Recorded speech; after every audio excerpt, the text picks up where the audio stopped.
Om Shanti. Good morning. 16 तारीख के बाबा के महावाक्य हैं। बाबा ने कहा है, मीठे बच्चे, यह पावन बनने की पढ़ाई सब पढ़ाइयों से सहज है। इसे बच्चे, जवान, बूढ़े सब पढ़ सकते हैं।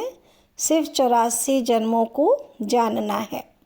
प्रश्न है, हर एक छोटे व बड़े को कौन सी प्रैक्टिस ज़रूर करनी चाहिए? हर एक को मुरली चलाने की प्रैक्टिस ज़रूर करनी चाहिए, क्योंकि तुम मुरलीधर के बच्चे हो। अगर मुरली नहीं चलाते हो तो ऊंच पद पा नहीं सकेंगे। किसी को सुनाते रहो तो मुख खुल जाएगा। तुम हर एक को बाप समान टीचर ज़रूर बनना है। जो पढ़ते हो वह पढ़ाना है। छोटे बच्चों को भी ये पढ़ाई पढ़ने का हक है। वह भी बेहद के बाप का वर्षा लेने के अधिकारी हैं। ओम शांति। अभी आती है शिव बाबा की जयंती। उस पर कैसे समझाना चाहिए? बाप ने तुमको समझाया है, वैसे तुमको फिर औरों को समझाना है। ऐसे तो नहीं बाबा जैसे तुमको पढ़ाता है वैसे बाबा को ही सबको पढ़ाना है। शिव बाबा ने तुमको पढ़ाया है, जानते हो, इस शरीर द्वारा पढ़ाया है। बरोबर हम शिव बाबा की जयंती मनाते हैं। हम नाम भी शिव का लेते हैं। वह तो है ही निराकार, उनको शिव कहा जाता है। वो लोग कहते हैं शिव तो जन्म मरण रहित है, उनकी फिर जयंती कैसे होगी? ये तुम जानते हो कैसे नंबरवार मनाते आते हैं, मनाते ही रहेंगे, तो उन्हों को समझाना पड़े। बाप आकर इस तन का आधार लेते हैं, मुख तो ज़रूर चाहिए, इसलिए गौमुख की ही महिमा है। ये राज जरा पेचीला है। शिव बाबा के ऑक्यूपेशन को समझना है। हमारा बेहद का बाप आया हुआ है, उनसे ही हमको बेहद का वर्षा मिलता है। बरोबर भारत को बेहद का वर्षा था और किसी को होता नहीं। भारत को ही सचखंड कहा जाता है और बाप को भी ट्रुथ कहा जाता है। तो ये बातें समझानी पड़ती हैं। फिर कोई को जल्दी समझ में नहीं आता है, कोई झट समझ जाते हैं। यह योग और एजुकेशन पढ़ाई दोनों खिसकने वाली चीज़ें हैं। उसमें भी योग जास्ती खिसकता है। नॉलेज तो बुद्धि में रहती ही है, बाकी याद ही घड़ी घड़ी भूलते हैं। नॉलेज तो तुम्हारी बुद्धि में है ही। हम कैसे 84 जन्म लेते हैं, जिनको ये नॉलेज है वही बुद्धि से समझ सकते हैं कि जो पहले पहले नंबर में आते हैं वही 84 जन्म लेंगे। पहले ऊंच ऊंच लक्ष्मी नारायण को कहेंगे।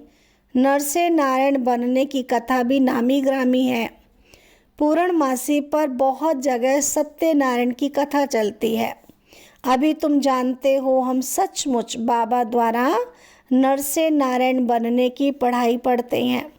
यह है पावन बनने की पढ़ाई और है भी सब पढ़ाइयों से बिल्कुल सहज। 84 जन्मों के चक्र को जानना है और फिर ये पढ़ाई सबके लिए एक ही है। बूढ़े, बच्चे, जवान जो भी हों, सबके लिए एक ही पढ़ाई है। छोटे बच्चों को भी हक है। अगर माँ बाप इन्हों को थोड़ा थोड़ा सिखाते रहें तो टाइम तो बहुत पड़ा है। बच्चों को भी ये सिखाया जाता है कि शिव बाबा को याद करो। आत्मा और शरीर दोनों का बाप अलग अलग है। आत्मा बच्चा भी निराकारी है तो बाप भी निराकारी है। यह भी तुम बच्चों की बुद्धि में है। वह निराकार शिव बाबा हमारा बाप है। कितना छोटा है, ये अच्छी रीति याद रखना है, भूलना नहीं चाहिए। हम आत्मा भी बिंदी मिसल छोटी हैं, ऐसे नहीं ऊपर जाएंगे तो बड़ी दिखाई पड़ेगी, नीचे छोटी हो जाएगी, नहीं, वह तो है ही बिंदी। ऊपर में जाएंगे तो जैसे तुमको देखने में भी नहीं आएगी, बिंदी है ना, बिंदी क्या देखने में आएगी। तो इन बातों पर बच्चों को अच्छी रीति से क्या करना है, विचार करना है।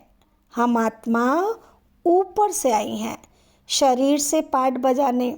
आत्मा घटती बढ़ती नहीं है। ऑर्गन्स पहले छोटे पीछे बड़े होते हैं। अभी जैसे तुमने समझा है वैसे फिर औरों को समझाना है। ये तो ज़रूर है नंबरवार, जो जितना पढ़ा है उतना ही पढ़ाते हैं। सबको टीचर भी ज़रूर बनना है सिखलाने के लिए। बाप में तो नॉलेज है, वह इतनी छोटी सी परमात्मा है, सदैव परम धाम में रहते हैं। यहाँ एक ही बार संगम पर आते हैं। बाप को पुकारते भी तब हैं जब बहुत दुखी होते हैं। कहते हैं आकर हमको सुखी बनाओ। बच्चे अब जानते हैं हम पुकारते रहते हैं, बाबा आकर हमको पतित दुनिया से नई सतयुगी दुनिया, सुखी पावन दुनिया में ले चलो, अथवा वहाँ जाने का रास्ता बताओ। वह भी जब खुद आवे तब तो रास्ता बतावे। वे आएंगे तब जब दुनिया को बदलना होगा। ये बड़ी सिंपल बातें हैं, नोट करना है। बाबा ने आज ये समझाया, हम भी ऐसे समझाते हैं। ऐसी प्रैक्टिस करते करते मुख खुल जाएगा। तुम मुरलीधर के बच्चे हो, तुम्हें मुरलीधर जरूर बनना है। जब औरों का कल्याण करेंगे तब तो नई दुनिया में ऊंच पद पाएंगे। वह पढ़ाई तो है यहाँ के लिए, ये है भविष्य नई दुनिया के लिए। वहाँ तो सदैव सुख ही सुख है। वहाँ 5 विकार तंग करने वाले होते ही नहीं। यहाँ रावण राज्य अर्थात पराये राज्य में हम हैं। तुम ही पहले अपने राज्य में थे। तुम कहेंगे नई दुनिया, फिर भारत को ही पुरानी दुनिया कहा जाता है। गायन भी है ना, नई दुनिया में भारत सोने की चिड़िया था। ऐसे नहीं कहेंगे नई दुनिया में इस्लामी बोधी, नहीं, भारत सोने की चिड़िया देवी देवताओं की दुनिया थी। अभी तुम्हारी बुद्धि में है। बाप आकर हम बच्चों को जगाते हैं। ड्रामा में पार्ट ही उनका है। भारत को ही आकर स्वर्ग बनाते हैं। भारत ही पहला देश है। भारत पहले देश को ही स्वर्ग कहा जाता है। भारत की आयु भी लिमिटेड है। लाखों वर्ष कहना ये तो अनलिमिटेड हो जाता है। लाखों वर्ष की कोई बात स्मृति में आ ना सके। नया भारत था, पुराना भारत कहेंगे। भारत ही नई दुनिया होगी। तुम जानते हो हम अभी नई दुनिया के मालिक बन रहे हैं। बाप ने राय बताई है, मुझे याद करो तो तुम्हारी आत्मा नई प्योर बन जाएगी। फिर शरीर भी नया मिलेगा। आत्मा और शरीर दोनों सतो प्रधान बनते हैं। तुमको राज्य मिलता ही है सुख के लिए। ये भी ड्रामा नादी बना हुआ है। नई दुनिया में सुख और शांति है। वहाँ कोई तूफान आदि नहीं होते। बेहद की शांति में सब शांत हो जाते हैं। यहाँ है अशांति तो सब अशांत हैं। सतयुग में सब शांत होते हैं। वंडरफुल बातें हैं ना। ये अनादि बना बनाया खेल है। ये बेहद की बातें हैं। वे हद की बैरिस्ट्री इंजीनियरिंग आदि पढ़ते हैं। अभी तुम्हारी बुद्धि में बेहद की नॉलेज है। एक ही बार बाप आकर बेहद ड्रामा का राज समझाते हैं। आगे तो ये नाम भी नहीं सुना था कि बेहद का ड्रामा कैसे चलता है। अभी समझते हो सतयुग त्रेता जरूर वह पास्ट हो गया। उसमें इनका राज्य था। त्रेता में राम राज्य था। पीछे फिर और धर्म आए, इस्लामी, बोधी, क्रिश्चियन, सब धर्मों का पूरा मालूम है। ये सब 2500 वर्ष के अंदर आए हैं। उसमें 1250 कलयुग है। 1250 वर्ष का कलयुग है। सब हिसाब पूरा है। ऐसे नहीं सृष्टि की आयु 2500 वर्ष है, नहीं। अच्छा, फिर और कौन था विचार किया जाता है। उन्हों के आगे बरोबर देवी देवता थे। वह भी थे तो मनुष्य ही, परंतु दैवी गुणों वाले थे। सूर्यवंशी थे, चंद्रवंशी। सूर्यवंशी और चंद्रवंशी 2500 वर्ष दोनों का चलता है। बाकी आधे में वह सब बाकी आ जाते हैं। इससे जास्ती का तो कोई हिसाब किताब निकाल ना सके। फुल, पौना, आधा और चौथा 4 हिस्सा है। कायदे से टुकड़ा टुकड़ा करेंगे ना। आधे में तो ये सब है। कहते भी हैं सतयुग में सूर्यवंशी राज्य, त्रेता में चंद्रवंशी राम राज्य। ये तुम सिद्ध करके बतलाते हो। तो ज़रूर सबसे बड़ी आयु इनकी होगी जो पहले पहले सतयुग में आते हैं। कल्प ही 5000 वर्ष का है। वो लोग 84 लाख योनियाँ कह देते हैं, तो कल्प की आयु भी लाखों वर्ष कह देते हैं। कोई माने भी नहीं इतनी बड़ी दुनिया हो ना सके, तो बाप बैठ समझाते हैं ये सब अज्ञान और यह है ज्ञान। ज्ञान कहाँ से आया ये भी किसी को पता नहीं है। ज्ञान का सागर तो एक ही बाप है, वही ज्ञान देते हैं मुख से। कहते हैं गौमुख, इस गौ माता से तुम सबको अडॉप्ट करते हैं। ये थोड़ी सी बातें समझाने में बहुत सहज है। एक रोज़ समझा कर फिर छोड़ देंगे तो बुद्धि फिर और बातों में लग जाएगी। स्कूल में एक दिन पढ़ा जाता है क्या, या रेगुलर पढ़ना होता है? नॉलेज एक दिन में नहीं समझी जा सकती। बेहद का बाप हमको पढ़ाते हैं तो जरूर बेहद की पढ़ाई होगी। बेहद का राज्य देते हैं। भारत में बेहद का राज्य था। ये लक्ष्मी नारायण बेहद का राज्य करते थे। किसको ये बातें स्वप्न में भी नहीं है जो पूछे कि इन्होंने राज्य कैसे लिया। उन्होंने प्योरिटी जांचती थी। योगी है ना, इसलिए आयु भी बड़ी होती है। हम ही योगी थे। फिर 84 जन्म ले भोगी भी जरूर बनना है। मनुष्य नहीं जानते कि ये भी जरूर पुनर्जन्म में आए होंगे। इन्हों को भगवान भगवती नहीं कहा जाता। इनके पहले तो कोई है नहीं जिसने 84 जन्म लिए हों। पहले पहले तो सतयुग में राज्य करते हैं, वही फिर 84 जन्म लेते हैं, फिर नंबरवार नीचे आते हैं। हम आत्मा सो देवता बनेंगे, फिर हम सो क्षत्रिय वैश्य और शूद्र। डिग्री कम होगी ना, धीरे धीरे गाया भी जाता है पूज्य, फिर पुजारी। सतो प्रधान से फिर तमो प्रधान बनते हैं। ऐसे पुनर्जन्म लेते लेते नीचे जाएंगे।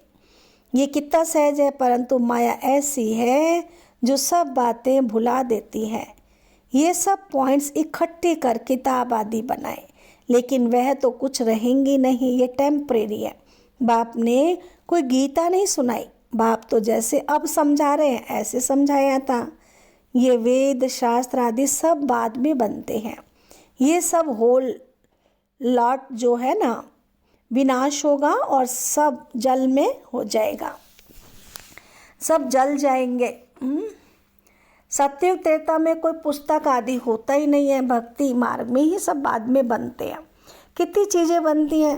रावण को भी बनाते हैं, परंतु बेसमझी से कुछ भी पता नहीं और बता भी नहीं सकते। तो बाप समझाते हैं ये हर वर्ष बनाते हैं और जलाते हैं। जरूर ये बड़ा दुश्मन है, परंतु दुश्मन कैसे ये कोई नहीं जानते। वह समझते सीता चुरा ले गया इसलिए शायद दुश्मन है। राम की सीता को चुरा ले जावे तो बड़ा डाकू हुआ ना। कभी चोरी की त्रेता में, काहे व त्रेता के अंत में। इन बातों पर भी विचार किया जाता है। कभी चोरी होनी चाहिए, कौन से राम की सीता चोरी हुई, विचार करो। राम सीता की भी राजधानी चली क्या? एक ही राम सीता चले आए क्या? ये तो शास्त्रों में जैसे कहानी लिखती है। तो विचार किया जाता है कौन सी सीता, 12 नंबर होते हैं ना राम सीता, तो कौन सी सीता चुराई गई? जरूर पिछाड़ी का ही होगा ना जो कहते हैं राम की सीता चुराई गई। अब राम के राज्य में सारा समय एक का ही राज्य तो नहीं होगा, जरूर डिनाइस्टी होगी। तो कौन से नंबर की सीता चुराई गई? ये सब बहुत समझने की बातें हैं। तुम बच्चे बड़ी शीतलता से किसी को भी ये राज समझा सकते हो। बाप समझाते हैं भक्ति मार्ग में मनुष्य कितना धक्का खाते खाते दुखी हो गए हैं। जब अति दुखी होते हैं तब रड़ियाँ मारते हैं, बाबा इस दुख से छुड़ाओ। रावण तो कोई चीज़ नहीं है ना, अगर है तो अपने राजा को फिर हर वर्ष मारते क्यों हैं, जलाते क्यों हैं? रावण की जरूर स्त्री भी होगी। मंदोदरी दिखाते हैं, मंदोदरी का बुत बनाकर जलाए, ऐसा कभी देखा नहीं। तो बाप बैठ समझाते ये है झूठी माया, झूठी काया, झूठा जग संसार। अभी तुम झूठे मनुष्य से सच्चे देवता बनने बैठे हो। फर्क तो बहुत है। वहाँ तो सदैव सच बोलेंगे, वह सचखंड है, ये झूठ खंड है, तो झूठ ही बोलते रहते हैं। अच्छा, मीठे मीठे सिक्के दे बच्चों प्रति माता पिता बाप दादा का याद प्यार और गुड मॉर्निंग। रूहानी बाप की रूहानी बच्चों को नमस्ते। हम रूहानी बच्चों की रूहानी बाबा को नमस्ते। धारणा के लिए मुख्य सार है ज्ञान सागर बाप जो रोज़ बेहद की पढ़ाई पढ़ाते हैं, उस पर विचार सागर मंथन करना है। जो पढ़ा है वह दूसरों को भी ज़रूर पढ़ाना है। सेकंड है ये बेहद का ड्रामा कैसे चल रहा है। ये अनादि बना बनाया वंडरफुल ड्रामा है। इस राज को अच्छी रीति समझकर फिर समझाना है। वरदान बाबा ने दिया पवित्रता की श्रेष्ठ धारणा द्वारा एक धर्म के संस्कार वाले समर्थ सम्राट भव। डिटेल है आपके स्वराज्य का धर्म अर्थात धारणा पवित्रता है। एक धर्म अर्थात एक धारणा। स्वप्न व संकल्प मात्र भी अपवित्रता अर्थात दूसरा धर्म ना हो, क्योंकि जहाँ पवित्रता है वहाँ अपवित्रता अर्थात व्यर्थ व विकल्प नाम निशान नहीं होगा। ऐसे संपूर्ण पवित्रता के संस्कार भरने वाले ही समर्थ सम्राट हैं। अभी के श्रेष्ठ संस्कारों के आधार से भविष्य संसार बनता है। अभी के संस्कार भविष्य संसार का फाउंडेशन है। अच्छा, स्लोगन बाबा ने दिया विजयी रतन वही बनते हैं जिनकी सच्ची प्रीत एक परमात्मा से है। ओम शांति।